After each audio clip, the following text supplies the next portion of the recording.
Hello, my students, both the viewers and the listeners.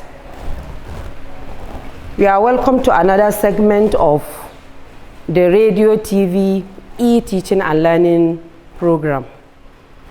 My name is Mariam Ahmed Gidado, and I'm going to be with you in biology. That is, my subject is biology.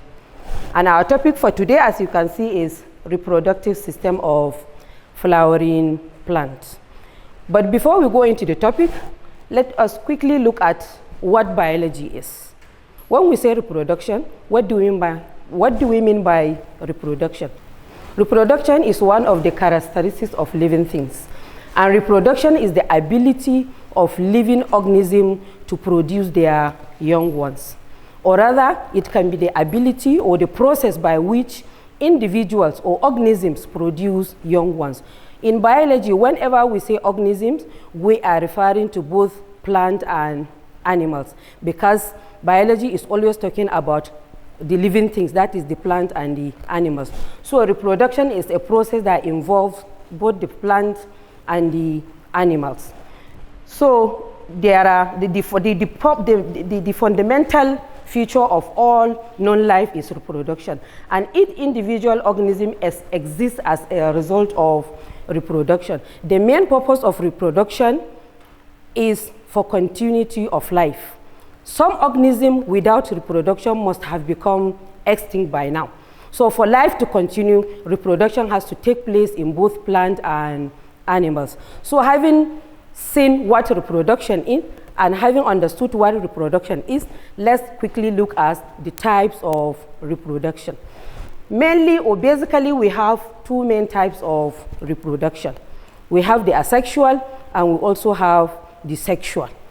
So let's take the sexual. When we say reproduction is asexual, what do we mean by that?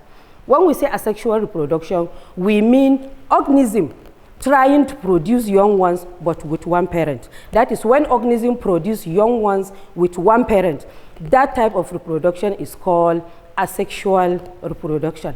And you can find that type of reproduction in unicellular organisms, such as amoeba, which reproduce by binary fusion. You can also find it find asexual reproduction in plants through the process of budding, grafting, and etc. So having seen what asexual reproduction is, let's look at what is sexual reproduction. The first one is asexual. This one is sexual. So sexual reproduction means producing young ones but in the presence of two parents. Remember the other one we said one parent. One single parent can reproduce an organism. But here in sexual reproduction, we need two parents. And those two parents are male and female. And the two parents, the male and female, produce what we call gametes, or rather it can be called the sex cell. Wherever you hear sex cell or you hear gametes, mean the cells that usually the male and the female organism contribute toward the production of another organism. This type of reproduction can be found in higher animals, such as the mammals, the reptiles, the amphibians, etc., and also in higher plants. When we say higher plant, such as the flowering plant, any flower you see around your house or around your locality, if you are able to see flower on that type of plant, that particular flower is the reproductive organ, and that flower is called a flowering plant. So having known the two types of reproduction, let's look at reproductive system of flowering plant. So as I said, when you look around, you see a particular plant and you are able to see the flower of that plant. But I know by now you know the difference between leaf and flower. Leaf is that green structure that is attached to so many plants. Majority of them are green. But we are not referring to that. We are referring to flower, and flower comes in different color. So when you see different color, in some plant it is red, in some plant it is pink, in some plant it is yellow. That is what you mean by a flower. So by definition, what do you mean by a flower? A flower is a cluster of modified leaves which is borne on a shortened stem known as the flower stalk or the pedicel. The flower is the reproductive structure of all flowering plants.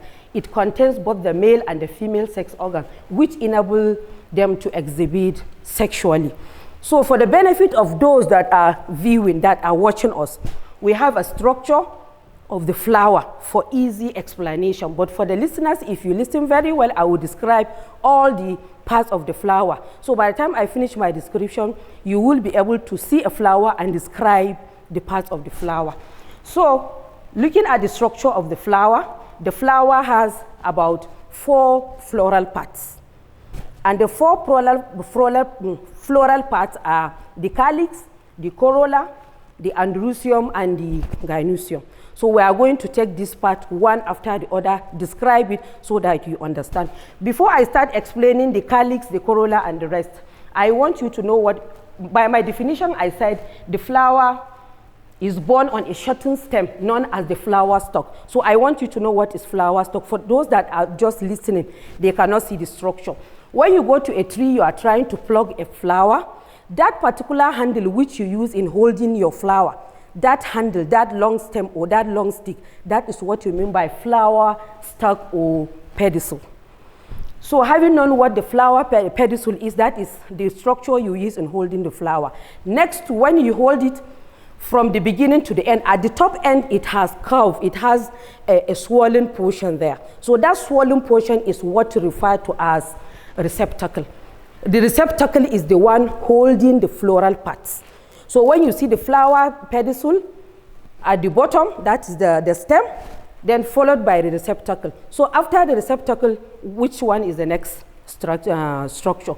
And the next structure, that is what takes us to what we mean by calyx. Calyx is a group name for sepals. In any flower, when you are able to identify the pedicel, that is the flower stalk, when you are able to identify the receptacle, the next structure on the receptacle is what we call the sepal. This sepal is not one. There are many, and it depends from one flower to another. In some flowers, there might be 5, in some flowers, 7, commonly even odd numbers. So these sepals, it is not one, we call it sepals.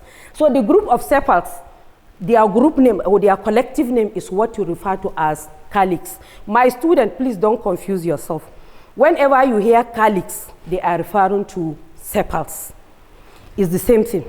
Don't confuse yourself. So these sepals, as I said, they are in number and they differ from one plant to another. If you pick a particular flower, you look at the sepals, you see there are 5. In some flowers, 7, in some flowers less than that. So that group of sepals is what we call calyx. Don't confuse yourself. Anywhere you hear calyx, that is we mean the sepals. So the function of the sepals is, since it is green in color, it can make plant food that it can photosynthesize.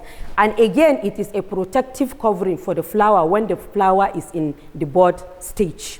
So immediately after the calyx, we have another structure that is immediately, if you are able to see the sepal, the next structure that follows the sepal, it is the corolla. And usually this corolla comes in color, in different colors. There are some that are red, some pink. As I said, we have pink, red, and so that part that is giving the flower color, that is what you mean by the corolla. And the name is petal. Please don't confuse yourself. Anywhere you hear petal, they are referring to the corolla. That is the group of petals are referred to as the corolla. And the main function of this corolla or the petals is to attract insects for pollination. They are usually broad, brightly colored with scent. So because of that broadness, because of the bright color, because of the scent, that makes pollinators to visit the flower for the purpose of pollination. Immediately after the corolla, we have another structure known as the androecium. So the androecium is the male reproductive organ of the flower. Group of stamens are collectively known as androecium. So to describe the androecium for the purpose of those listeners, those viewing, you can see the structure of the androecium on the board. But those listening, let me describe the structure so that you'll be able to understand what I'm referring to. When you see the sepal and you see the petals, the next structure is the androecium. Usually it comes in a very long stick, a very long, slender structure. And that long, slender structure is what we refer to as the filament. So at the top end of the filament, there is a swollen portion. That swollen portion is referred to as the anther. So inside the anther, there are structures which we call the pollen grains. The pollen grains are housed, or they are protected, or they are inside what we call a pollen sac. So those pollen grains are the ones housing the male gamete. Remember our topic, sexual reproduction in flowering plant, where you need male and female gamete. So here, the androecium is telling us that the androecium is the male part of the reproductive organ, which consists of the filament, it consists of the anther, and inside the anther, there are pollen grains. And inside the pollen grains, you have the male gametes. So the next structure after the androecium is the gynoecium.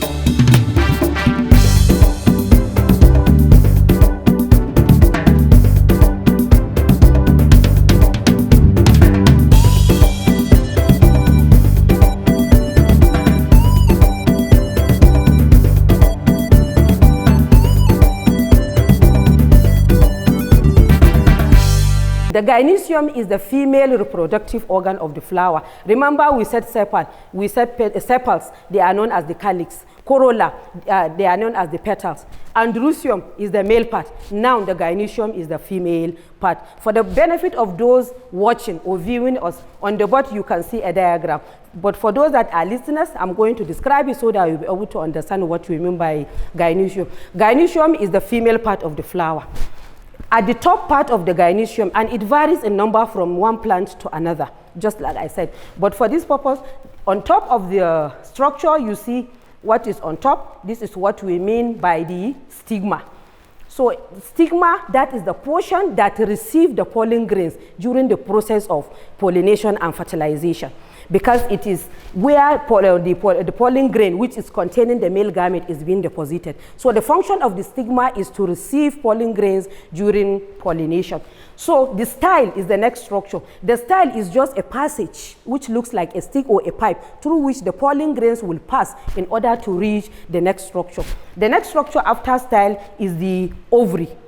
That is the ovary, a swollen portion down. And this ovary is housing what we call the ovules. The ovules are the female, are containing the female reproductive cells. So when stigma receive pollen grains, the pollen grains follow through the style. From the style, they now enter the ovary. When they enter the ovary, they are now able to meet the ovules. In the ovules, there are the female gamete, and that is how fusion will take place and a seed will be formed, and that is sexual reproduction has been established. But before I finish, I have described what the gynoecium is.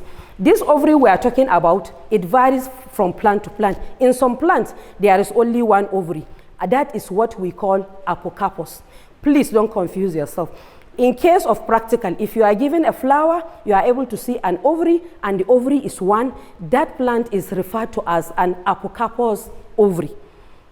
But if you are given a plant and you are able to see, a flower, after detaching all the parts, you are able to see the ovary, and the ovary are more than one. That is known as polycarpus flower. That is, the ovaries are many, they are more than one. So when ovaries are many, but they are fused together, that is a condition known as syncarpous ovary. But when the ovaries are many, but they are separated, that is a condition known as polycarpous ovary. So having discussed what an ovary is, let's look at types of ovary. Ovary, we have three types of ovary: superior ovary, half inferior ovary, and inferior ovary. So what is a superior ovary? What is a superior ovary? A superior ovary is if you are able to look at the floral parts, the sepals, the petals, the male part, that is the androecium, and you find out that the ovary is on top of this floral part, that ovary is referred to as a superior ovary, and that flower is described as hypogynous flower. When you look at the floral part and the ovary is on top of the floral part, that is a condition known as hypogynous flower, and the ovary is termed as superior ovary. Then the next type of ovary is half inferior ovary. In half inferior ovary, the ovary is almost the same level with the floral parts or slightly above it. When it is at the same part or slightly above it, that ovary is called half inferior ovary. And the flower is described as perigynous flower. Please don't confuse yourself. When it is on top, superior, known as hypogynous. When it is half inferior, it is at the same level or slightly above. That is a condition known as perigynous flower. Then we have the inferior ovary. When an ovary is having an ovary that is down and the other floral part are on top of it, that is the other floral part, sepal, petals, and the male or the androecium are on top of the ovary. The ovary is down. That is what we call inferior ovary. And when a flower is having an inferior ovary, it is called an epigynous flower. Example is found in epigynous flower, is found in sunflower. When you look at sunflower, it is an exact epigynous flower. So having discussed ovary, and remember that the ovary, I said the ovary is housing the ovules. So those ovules that are inside the ovary, they are not just scattered, but they are arranged in a particular manner, and the arrangement differ from one plant to another. So that will take us to the next topic, placentation. Placentation is defined as the arrangement of ovules in the ovary. Arrangement of ovules in the ovary. When ovules are arranged in this manner, what is the name? When ovaries are arranged in this manner, what is the name? So that will take us to types of placentation, having defined what placentation is. So we have various types of placentation found in flowering plants. One, we have marginal placentation. What is marginal placentation? When you have ovules that are arranged along the margin of a particular placenta, that placentation is referred to as marginal placentation. Example of this type of placentation is found in beans, cowpea, pride of Barbados, flamboyant. Pride of Barbados is this plant that is around your locality, that tree that has red flower. So when you pluck the fruit, if you are able to pluck the fruit of that flower, you open it, you see how the ovules are arranged along the margin of the fruit. That is an example of marginal placentation. Then the next one is supposed to be parietal placentation. In parietal placentation, the ovules are attached to the side of a syncarpous ovary having a single chamber. That is the syncarpous. When we say syncarpous ovary, we mean ovary that are many but are fused. That is what we mean by syncarpous. So when you have a syncarpous ovary with ovules attached to the side of the syncarpous ovary, that is what we mean by parietal placentation. An example is found in pawpaw. If you look at pawpaw, when you cut pawpaw, look at how the seeds are arranged inside the pawpaw. That is an example of parietal placentation. Or maybe cucumber, or maybe watermelon. When you look at how the seeds are arranged in the fruit, that is an example of parietal placentation. For the benefit of viewers, the diagram is on the board. Then we have free central placentation. In free central placentation, the ovules are borne on the knob, which project from the base of the ovary. That is the placenta from down, it projects upward, and the seed and the ovules are born on that. Example of free central is found in primrose and the flower of canna lily. Canna lily is a very common flower. When you come across canna lily, if you pluck the fruit, you will be able to see free central placentation. Then the next type of placentation is axial placentation. Axial placentation, the carpels of syncarpous ovary meet in the center to form a placenta to which the ovules are attached. Here, if you have tomato at home, please, my students, try to get the tomato, cut it into two transversely, that is horizontally, you cut the two. So the two halves, when you look at it, that is an example of parietal placentation. It is found in tomato, it is found in lemon, it is found in China rose. So when you look at tomato, you see an exact explanation or maybe example of axial placentation. Then the last placentation is basal placentation. Basal placentation is when the ovule is attached to the base of the syncarpous ovary. That is at the base, at the down part. So when it is attached to the base, that is where the name comes from, basal. An example is found in marigold and sunflower. So having said all this, my students, I have an assignment for you, but before I go to the assignment, let me quickly revise what I have said. We have defined reproduction as the ability of living organism to reproduce. We have seen the two types of reproduction, male and female.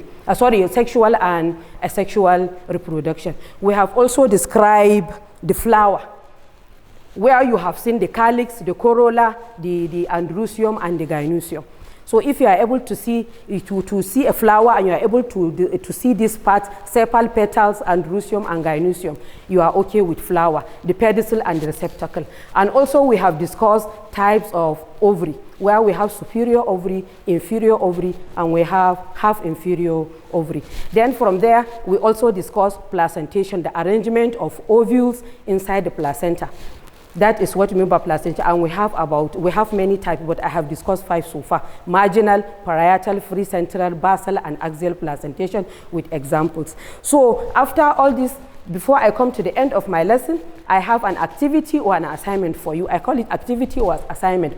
I want question 1, I want you to collect different types of flowers around your environment. Please don't go far. Remember the period we are in, stay at home. But around your home, if you are able to find flower, not one, try to get 1, 2, 3. Then when you sit down, try to identify the floral part which we have discussed. Are they on that flower? Then record your details in tabular form. The table is there. Those that are listeners, we have about 5 columns. First, the name of the flower, if you know the name. Even if it is the local name or the ordinary name, write it. It doesn't have to be the scientific name. Write the name of the flower. Write the part you have seen. Have you seen the sepal? Have you seen the petals? Have you seen the androecium and the gynoecium and the rest? Have you seen them? Number, what is the name? Because I said they come in number and they vary from plant to plant. So I want you to get the difference between them. Then description. What is the color? Then the function. What is the function of that part? So when you haven't done that in question 1, then examine the position of the ovary in each flower and mention the type of ovary it has. Each flower has. Remember, we said types of ovary. So those flowers you have plucked, try to identify the ovary. Which type of ovary? Is it superior, half inferior, or superior ovary? Try to examine that. Then B part is the flower, hypogynous, perigynous, epigynous. That is either superior, inferior. These are the names. So place them there. Then number 3, what is placentation? With the aid of a diagram, describe the kind of placentation you know. So with this, we have come to the end of this segment of e-learning. My name is Mariam Ahmed Gidado, and my number is 070-3158-6058. I repeat, my name is Mariam Ahmed Gidado, 070-3158-6058. Thank you.